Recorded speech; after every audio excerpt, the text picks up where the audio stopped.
Okay, so today we're going deep on something pretty different. Yeah. We're looking at Zhang family instructions. Mm-hmm. So kind of like a 19th century... Self-help. Yeah, Yeah, with a bit of a historical twist. exactly. And we're going right to the source for this one, right? Right. We've got Zhang actual instructions. And from what I've seen so far, this guy was pretty serious about leaving a legacy for his fam. Oh, yeah. He definitely believed in family. So who was this guy? Well, Why should we care about his family advice centuries later? well, so picture this China in the 1800s. Right. It's a mess, right? Rebellions, foreign powers, the whole country is basically in chaos. Sounds fun. Yeah, and right in the middle of it all, you've got Zhang Guofan. Okay. He climbs the ranks, becomes this powerful figure, puts down the Taiping Rebellion, which, by the way, was a civil war that almost ripped China apart. Wow. So yeah, he was a military leader, scholar, politician, the whole shebang. So a pretty big deal then. Huge deal.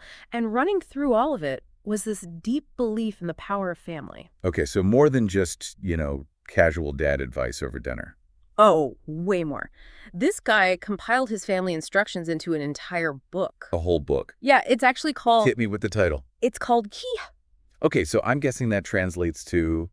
Zhang Guofan's family instructions. Pretty straightforward. Makes sense. And get this, it was published back in August of '99 by Hoo-Ha. Okay. And it's massive, 339 pages covering everything you can think of: personal conduct, managing money, education, how to treat your neighbors. So basically his master plan for a successful family. Exactly, a blueprint to be passed down through the generations. Oh, at 339 pages. He must have had a lot to say. Oh, yeah. So instead of listing every single chapter, can you give us the highlights? Sure. What were like the core values that he kept coming back to? Well, he was super big on diligence and frugality. Okay, those are pretty classic values. Yeah, but he doesn't just say work hard and save your money. He actually lays out a whole...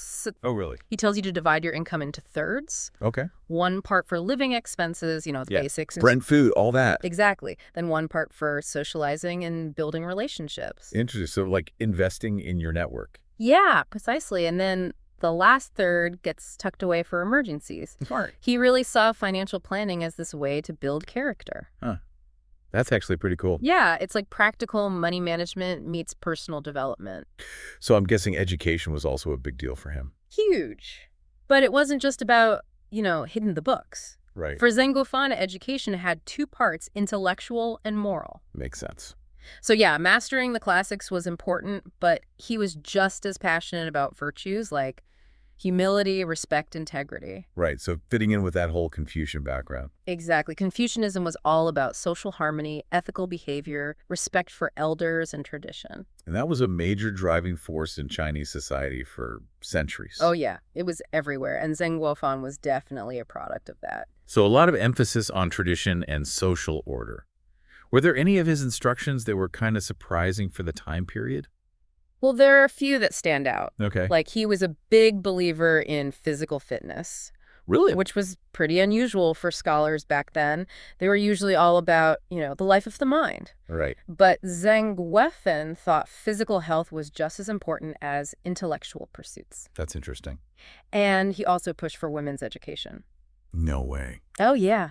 He thought women should be just as educated as men. That's pretty radical for the 1800s. It was. He believed women should be well-versed in literature and history, just like the men. So it's like he was pushing the boundaries of what was considered acceptable. Yeah. But he was also still very much rooted in those traditional values. Exactly. It really makes you think about how some of his advice could still apply to us today. Oh, absolutely. Like that focus on self-discipline, on constantly learning, and on having those strong family bonds. Those are timeless. Totally. Yeah.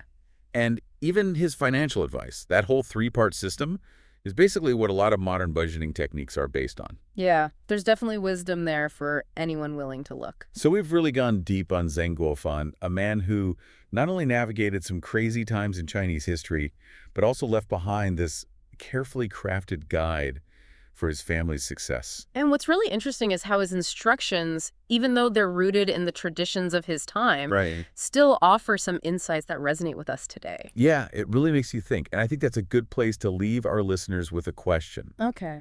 If you had to choose one piece of advice from Zhang Guofan's 339-page book to apply to your own life, I like it. what would it be?